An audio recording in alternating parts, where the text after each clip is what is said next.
تشریف فرما میرے بھائیوں بہنوں، السلام علیکم۔ سب سے پہلے میں جناب طارق خورشید صاحب کا شکریہ ادا کرتا ہوں کہ انہوں نے پاکستان کی جمہوری سیاست اور مارشل لاء کے خلاف جد و جہد کے حوالے سے ایک عظیم تاریخ سے ہمیں روشناس کرایا، اور جناب گوئندی صاحب کا بھی شکریہ ادا کرتا ہوں کہ جنہوں نے اسے ایک کتابی شکل میں شائع کیا۔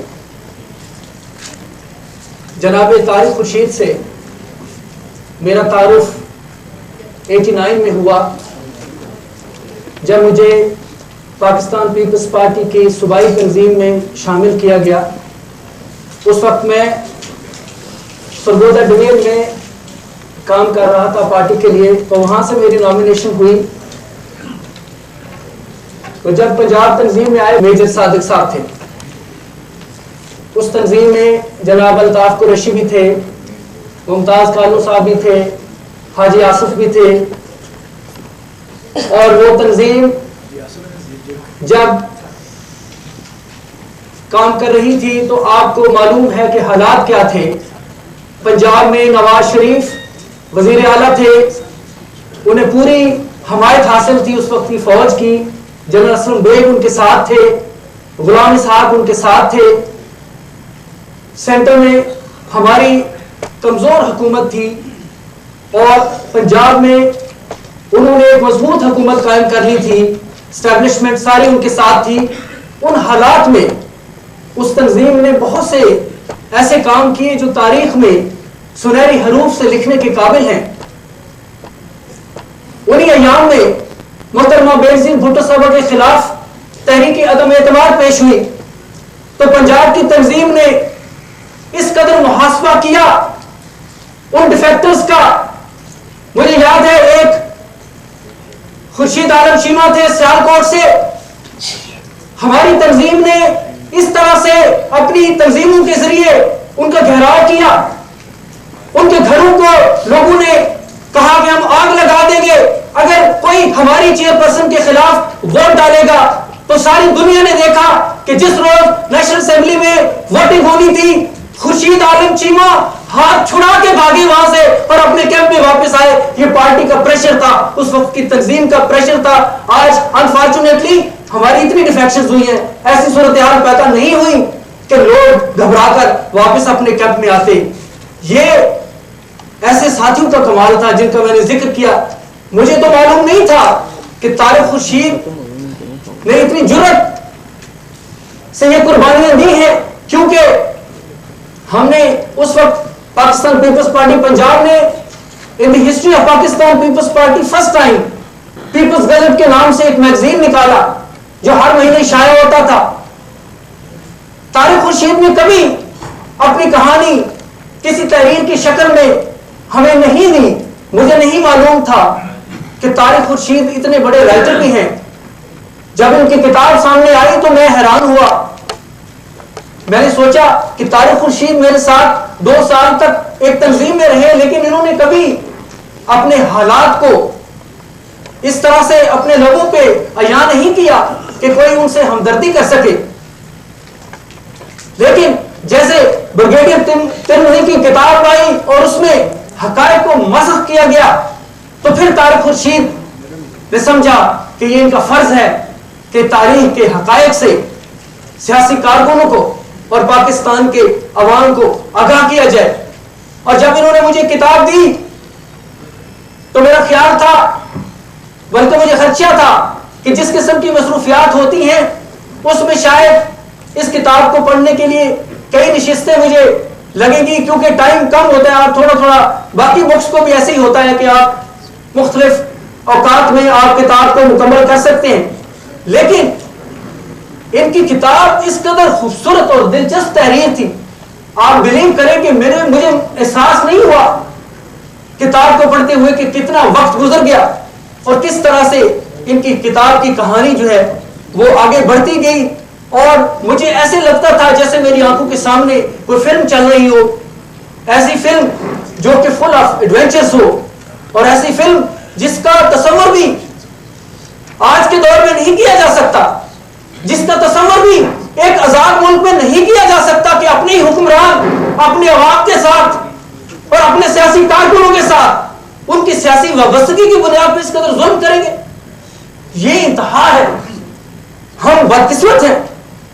اور پھر جو انہوں نے دریا پار کیا، جیسے منیر ریاضی نے کہا کہ ایک اور دریا کا سامنا تھا منیر مجھ کو، میں ایک دریا کے پار اترا تو میں نے دیکھا. بدقسمتی سے آج بھی جنرل مشرف وہی کچھ کر رہا ہے. اتنی بڑی تاریخی قربانیوں کے باوجود پاکستان کی قوم اس شکنجے سے آزاد نہیں ہو سکی. ہمارے ان دوستوں کو یہ شکایت بھی ہے اور جائز شکایت ہے کہ ان کو بھلایا گیا ہے، ان کو وہ مقام نہیں دیا گیا جو ان کا بنتا تھا. ابھی یہاں حال میں زبار مالک صاحب مجھے ملے، انہوں نے مجھے کہا زبار مالک، میں نے کہا زبار مالک آپ کو تعارف کی ضرورت ہے، لیکن ان کو خیال ہے کہ شاید ان کو بھلا دیا گیا ہے. زبار مالک اور منشا اور طارق خورشید جتنے دوست ہمارے اس حوالے سے یہاں موجود ہیں اور جو یہاں موجود نہیں ہیں، میں آپ کو یقین دلاتا ہوں آپ ہمارے ماتھے کا جمر ہیں، آپ ہمارے سر کا تاج ہے. ہم آپ کو سلوٹ کرتے ہیں. اگر آپ کی یہ قربانیاں نہ ہوتی، آج پیپلز پارٹی زندہ نہ ہوتی. ایک بات میں آپ کو بتا دوں، آپ اس جماعت کی تاریخ میں آج جس مقام پہ یہ پارٹی ہے، جو عمارت ہے پیپلز پارٹی کی اس وقت کھڑی ہوئی، آپ اس کی بنیاد ہے. یہ بھی ایک تاریخی المیہ ہے کہ بنیادیں اکثر زمین کی نظر ہو جاتی ہے، مٹی میں دب جاتی ہے، نظروں سے اوجھل ہو جاتی ہیں، لیکن عمارتیں تبھی کھڑی رہتی ہیں جب ان کی بنیادیں مضبوط ہوتی ہیں. اور آپ ہماری بنیاد. جناب الطاف قریشی نے بات کی کہ بہت سارے ہیروز ہیں جن کا ذکر اس کتاب میں ہے، اور بہت سارے ہیروز ہیں جو باہر ہے جس کا کتابوں میں ذکر نہیں ہے. لیکن میں یہ سمجھتا ہوں کہ ان تمام ہیروز کو پاکستان کی تاریخ میں بھلایا نہیں جا سکے گا کوشش کے باوجود. اور سب سے بڑی بات کہ جو تاریخی جدوجہد کی ہمارے ساتھیوں نے وہ بے سر و سامانی کے عالم میں کی. کوئی چیز نہیں تھی ان کے پاس سوائے جذبوں کے اور نظریات کے. بے سر و سامانی کے عالم میں ماشاءاللہ کی طاقت کے ساتھ اور فوجوں کی طاقت کے ساتھ مقابلہ کیا اور الٹیمیٹلی ان کو شکست فاش سے دوچار کیا. مجھے یاد ہے ان کے جذبوں کو میں سلام پیش کرتا ہوں. ہمارے ایک ساتھی تھے رزاق جھرنا شہید، جن کا تعلق بھٹر سے تھا. میں چونکہ سرگودا ڈویژن میں سیکٹری کے طور پہ کام کر رہا تھا، میری ڈیوٹی میں شامل تھا کہ تمام جو ہمارے 4 اضلاع تھے وہاں ہم اپنے ساتھیوں سے جا کے ملے. رزاق جھرنا صاحب کے گھر جب ہم پہلی دفعہ گئے تو معلوم ہوا کہ وہ اس قدر عظیم آدمی تھا اور اس کے والدین اس قدر غریب تھے کہ جب اس کو پھانسی کی سزا ہوئی تو اس کی آخری دیدار کے لیے بھی اس کے والدین کے پاس کرائے کے پیسے نہیں تھے. اس وقت کے ڈپٹی کمشنر چودھری ریاض نے ان کو 200 روپے دیے اور وہ جا کے آگے لاہور میں انہوں نے اس کا آخری دیدار کیا. لیکن رزاق جھرنا نے کیا کہا اپنے والدین سے؟ رزاق جھرنا نے کہا کہ خواہ غربت ہو خواہ بے سر و سامانی ہو، لیکن ہم شکست نہیں مانیں گے ایک ڈکٹیٹر کے ہاتھوں.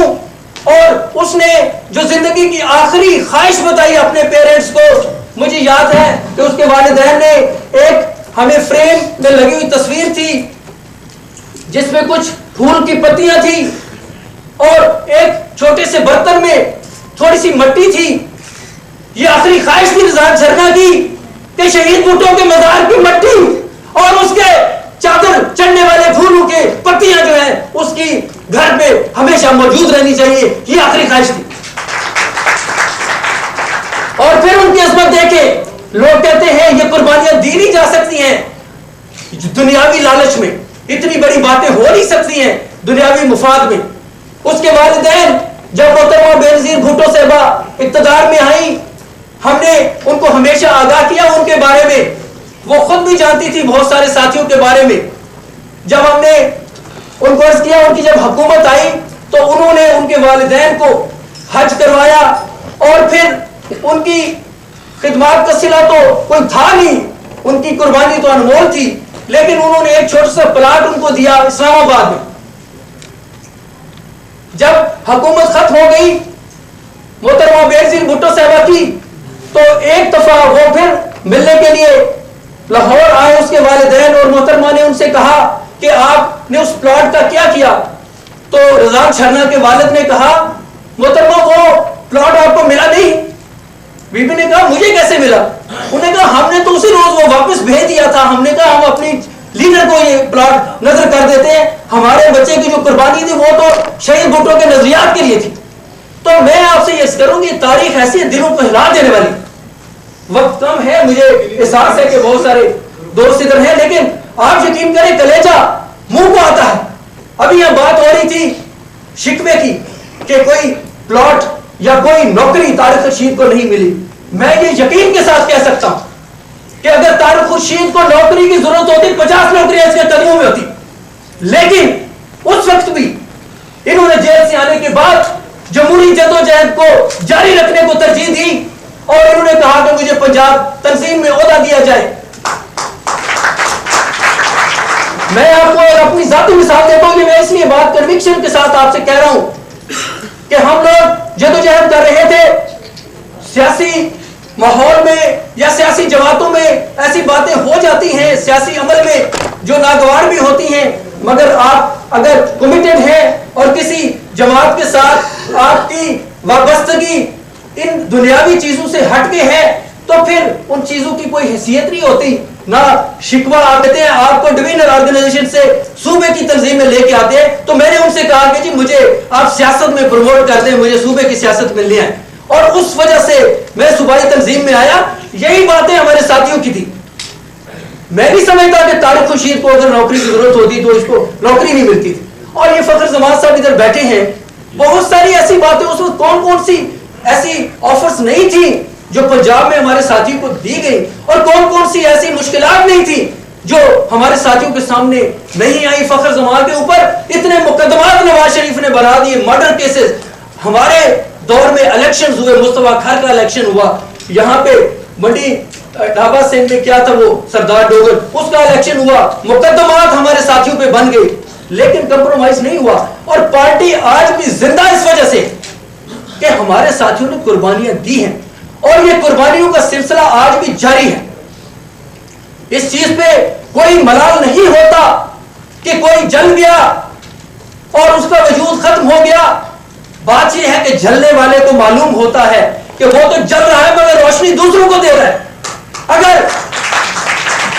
ذرا بھی ملال آ جائے کہ میں کیوں جل رہا ہوں تو روشنی کیسے دے سکتا ہے، آگے پہنچا سکتا ہے. تو اس لیے میں سمجھتا ہوں ان چیزوں کی کوئی بات نہیں ہے. کمزور دل جو ہیں وہ شکوہ شکایت کرتے ہیں، لیکن ہماری لیڈر آج ہمارے سامنے مثال ہے. آصف علی زرداری نے 8 سال جیل کاٹی.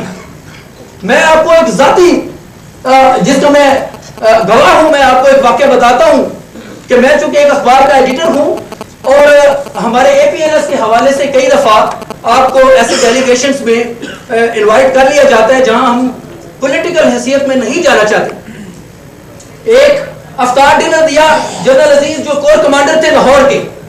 جب نواز شریف کو بیرون ملک بھیجا گیا تو وہ اتفاق سے وہ لنچ جو ڈنر تھا افطار ڈنر اس سے نیکسٹ ہیں. آصف زرداری کو کیوں نہیں آپ اکموڈیٹ کرتے؟ ان کا کیا قصور ہے کہ آپ نے ان کو رکھا ہوا؟ اور نواز شریف جس کو سزا دی عدالت نے ان کو تو آپ باہر بھیج رہے، اور جو بے گناہ ہے اس کو آپ باہر نہیں بھیج رہے، یہ کیا زیادتی ہے؟ تو اس نے اوپنلی تمام ایڈیٹر کے سامنے یہ کہا، اس نے کہا کہ ہم نے تو آصف کو بھی آفر دی تھی، مگر اس نے کہا کہ تم کیا بات کرتے ہو، میں تم سے کیا بات کروں جب میں بے گناہ ہوں، جب میرا کوئی قصور نہیں ہے تو میں کس بات کی آپ سے معافی مانگوں یا آپ کو لکھ کے دوں؟ میں کبھی یہ کرنے کے لیے تیار ہوں. یہ اس وقت اس کو بھی بھیجنا چاہتے تھے نواز شریف کے ساتھ اپنی تھوڑی سی ساتھ بہتر کرنے کے لیے انٹرنیشنل کمیونٹی کے سامنے. لیکن جن لوگوں کے نظریات ہوتے ہیں، جن لوگوں کی کمٹمنٹ ہوتی ہے، وہ ان دنیاوی سزاؤں کو یا دنیاوی تکالیف کی پرواہ نہیں کرتے اور الٹیمیٹلی وہ سرخرو ہوتے ہیں اور قوم ان کو سلام پیش کرتی ہے. آج وہی آصف علی زرداری جن کو شروع میں لوگ ایلیگیشنز کی زد میں لاتے تھے ہمیشہ، آج پورا پاکستان امٹ کے آ گیا.